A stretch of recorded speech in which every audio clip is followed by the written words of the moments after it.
mapagpalang araw sa inyong lahat, lalo't higit sa iyo, Dr. Dennis Bilocura. Ako nga po pala si Binibining Viray at ako ang magiging tagapagturo ninyo sa umagang ito. Ngayon class, ano kaya sa tingin nyo ang magiging topiko natin ngayong umaga? Ang magiging topiko natin ngayong umaga ay tungkol sa ang pambansang puno ng Pilipinas. Pero bago yan, ang mga layunin na dapat nating makamit ngayong umaga ay una, sa pagtatapos ng talakayan, ang mga mag-aaral ay inaasahang. Una, natutukoy ang pambansang puno ng Pilipinas.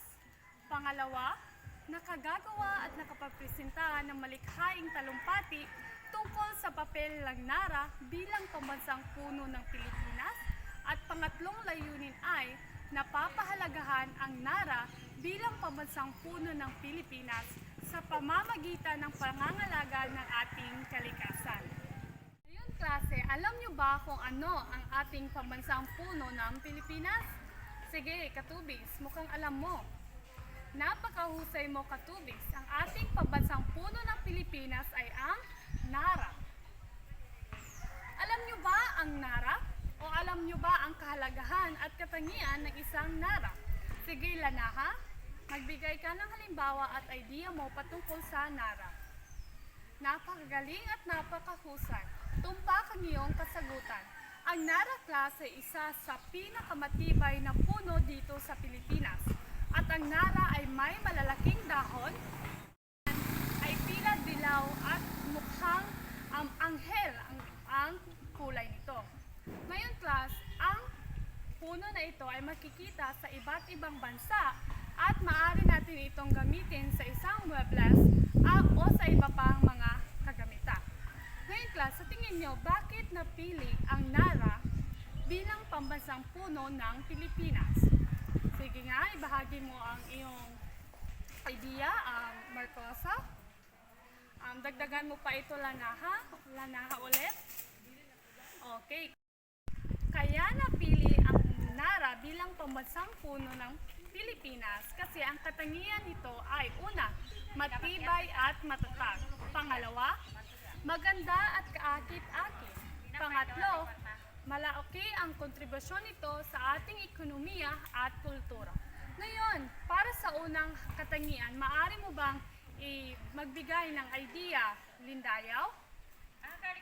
Tama. Ang unang katangian ay matibay at matatag dahil nagpapakita ito ng katatagan bilang isang Pilipino.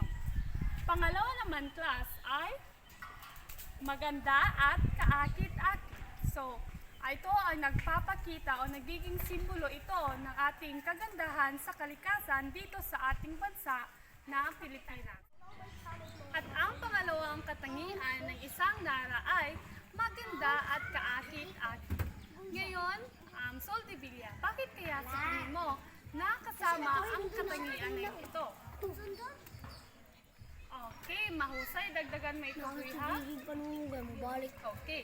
Maganda at kaakit-akit ang NARA dahil ito ay nagpapakita o simbolo ito ng kagandahan ng ating kalikasan dito sa ating bansa na ang ating bansa ay Pilipinas. Ngayon, para naman sa panghuli ay malakas or meron itong impluwensya sa ating kultura at ekonomiya. Ngayon, sa tingin nyo, bakit kaya ito ay isang katangian? Okay, napakahusay ng sagot ninyo. Ito ay kasama sa isang katangian dahil class, ang mga kagamitan nito ay maaari nating gamitin.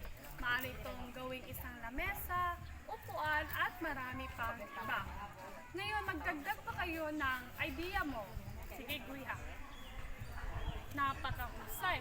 Ngayon class, sa kabuuan, ano nga ulit ang NARA? Ang NARA ang pinakamatibay at pinakamalakas na puno. Meron din itong magagandang dahon at magagandang bulaklak. Ngayon class, ano nga ulit ang mga katangian nito? Una ay matibay at matatag. Pangalawa, maganda at kaakit-akit. At ang pangatlo ay meron itong malaking impluwensya sa ating ekonomiya at kultura. Ngayon class, ang NARA ay hindi lamang basta puno lamang. Ito ay simbolo kung paano tayo magmahal sa ating kalikasan at higit na sa ating bansa. Ngayon, meron ba kayong natutunan sa ating itinalakay? Ano nga ulit ang ating pambansang puno ng Pilipinas? Ito ang Nara. At ano ulit ang mga katangian nito, class? Okay, napakahusay. Ang katangian ay matibay at matatag, maganda at kaagit-agit at mayroon itong impluwensya sa ating kultura at ekonomiya. Lagi lamang tandaan, class, na ang pambansang puno ng Pilipinas ay ang Nara at meron itong mahalagang papel sa ating buhay o sa ating individual. Bakit ka tumatawa, Katubis? Okay, ngayon, maaari nang magsitayo ang lahat. Maraming salamat sa pakikinig at naway meron kayong natutunan sa ating itinalakay ngayong hapon. Paalam at hanggang sa muli.